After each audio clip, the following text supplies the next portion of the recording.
বাংলাকে চুপচাপ হয়ে গেছে এবং আমিও খুবই ব্যক্তিগতভাবে মানসিকভাবে ভেঙে পড়েছি।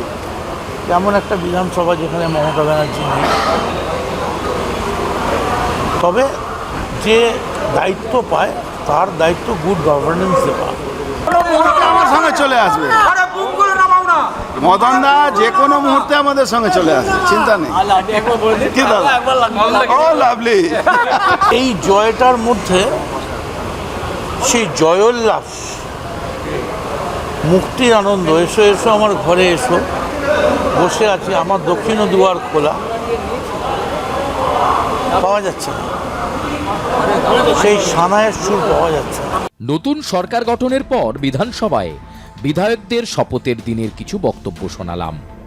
নতুন সরকারের বিরুদ্ধেই যদিও তখনও পর্যন্ত বুলি আওড়াতে শোনা যাচ্ছিল কামারহাটির বিধায়ক মদন মিত্রকে, তবে তার মাঝে হঠাৎ এসে ইঙ্গিতপূর্ণ যে মন্তব্য করে বসলেন অর্জুন সিং, তাই যেন মিলে গেল বাংলার রাজনীতিতে। যিনি মুখ্যমন্ত্রী হয়েছেন, আমি ব্যক্তিগত কোনো মন্তব্য করব না, কিন্তু বাংলার মানুষ কীরকম নির্বাক হয়ে গেছে, কোথাও কোনো উচ্ছ্বাস আনন্দ, যারা জিতেছে বা যারা দায়িত্ব পেয়েছে, জিতেছে থেকে দায়িত্ব পেয়েছে বলা উচিত, তারা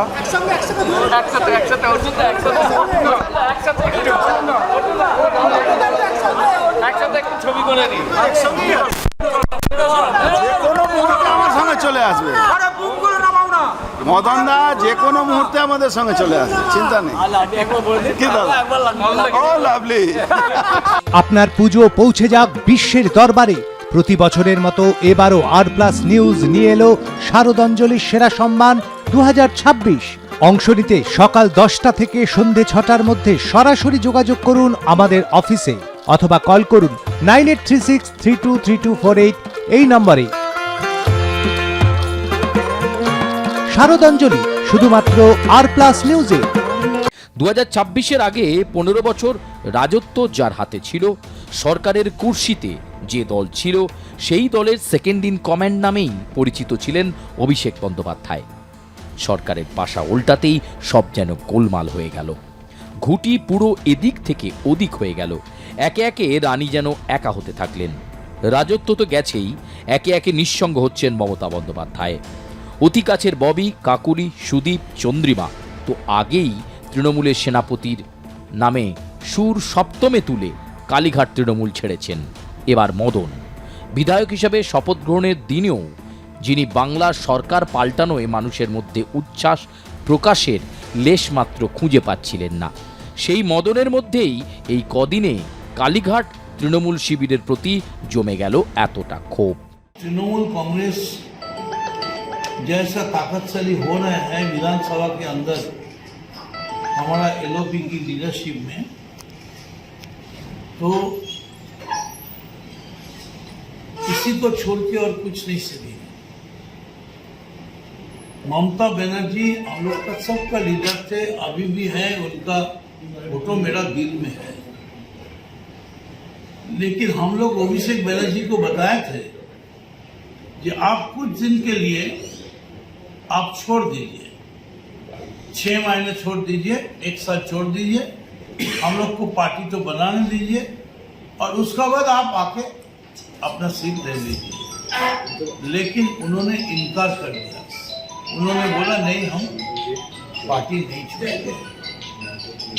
पार्टी डूब जा रहा है, नाव डूब गया है, करोड़ों आदमी मर रहे हैं, फिर भी एक आदमी के लिए पार्टी ये मान नहीं पड़ा कि नहीं, सबको मरने दीजिए लेकिन अभिषेक को बचाना है। ये बड़ी दुख की बात है। पार्टी सबके लिए है, सबका है, लेकिन खाली अभिषेक के लिए पार्टी।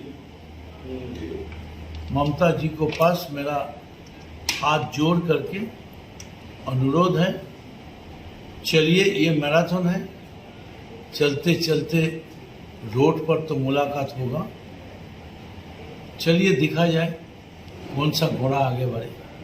21শে জুলাই টানাপোড়েনের মধ্যেই বুধবার বিধানসভায় গিয়ে তৃণমূলের বিদ্রোহী শিবিরে নাম লেখান তিনি। তাকে দলের গুরুত্বপূর্ণ পদে বসিয়েছিলেন মমতা। কালীঘাট তৃণমূলের জাতীয় কর্মসমিতির সদস্য ছিলেন তিনি। তাকে রাজ্য সাধারণ সম্পাদকও করা হয়েছিল, কিন্তু এদিন সব পদ থেকে ইস্তফা দেওয়ার কথা ঘোষণা করেন কামারহাটির বিধায়ক। বুধবার নিজে গাড়ি চালিয়ে বিধানসভায় আসেন তিনি। जितना पोस्ट था मेरा पिताजी का दिया, मदन मित्र नाम लिखा पड़ा बस, और छोड़कर एमएलए जो है ना, ये सही है, हम तृणमूल का एमएलए हैं, लेकिन तृणमूल का हम एमएलए नहीं बल्कि हम बंगाल की एमएलए हैं, मेंबर ऑफ लेजिस्लेटिव असेंबली, और वो भी हम तृणमूल को छोड़ दिया सब कुछ। इसका माने ये है हम तृणमूल का एमएलए अभी नहीं है। जितना पद, और वो जो पद था ना, उसको कहता है केला, केला पाता जानते हैं, वो केला पाता में लिख देता है, केला पाता का पद है, हम सब छोड़ दिया है। মমতার দেওয়া সব পদ ছেড়েই অভিষেক বন্দ্যোপাধ্যায়কে বিঁধলেন মদন। তিনি জানান, অভিষেকের জন্যই দলের এই পরিণতি হয়েছে, তার জন্যই ধ্বংস হয়েছে তৃণমূল, দলের নৌকাডুবি হয়েছে। बड़ी दुख की बात, जब इतिहास रचित होगा हमारा बंगाल की इस टाइम का, तो ये रचना होगा एक आदमी के लिए। एक तो पूरा पार्टी 213 जिसका सीट मिला था उसका सत्यानाश। কি রে, তোর বেশ র্যাশ হয়েছে দেখছি। হ্যাঁ রে, কি করবো বলতো, র্যাশগুলো কিছুতেই কমছে না। অনেক কিছু ইউজ করলাম তবুও কমছে না। আমার মনে হয় তোকে কোনো একজন ভালো ডার্মাটোলজিস্টের কাছে দেখানো উচিত। তুই ঠিক বলেছিস, কিন্তু কোনো ভালো ডার্মাটোলজিস্ট থাকলে একটু সাজেস্ট কর না প্লিজ। এই তোর তো একবার র্যাশ হয়েছিল না, তুই কোথায় দেখিয়েছিলিস? তুই একবার গৌরীদেবী হসপিটালসে দেখাতে পারিস, ওখানে ভালো এক্সপিরিয়েন্স ডার্মাটোলজিস্ট আছে। আমারও সেম প্রবলেম হয়েছিল, এখন ওখানে ট্রিটমেন্ট নিয়ে আমি এখন ঠিক আছি।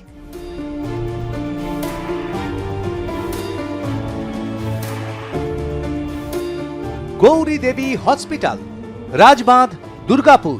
যোগাযোগ 8001003333, 8001113333।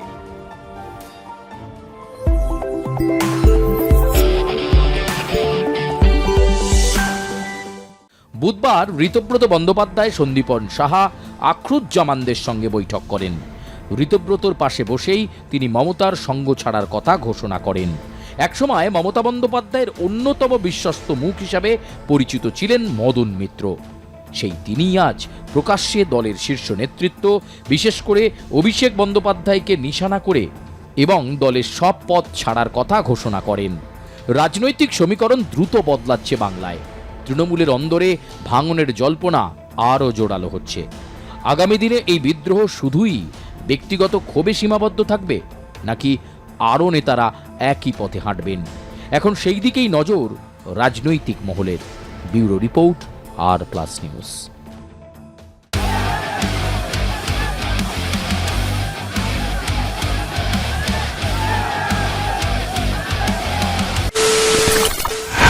খবরের নামে প্রতিদিন সন্ধে আপনার ড্রয়িং রুমে কি শুধুই চিৎকার চেঁচামেচি হে আসে? বিতর্কের নামে চলে গালাগালি আর কাদা ছোড়াছুড়ি।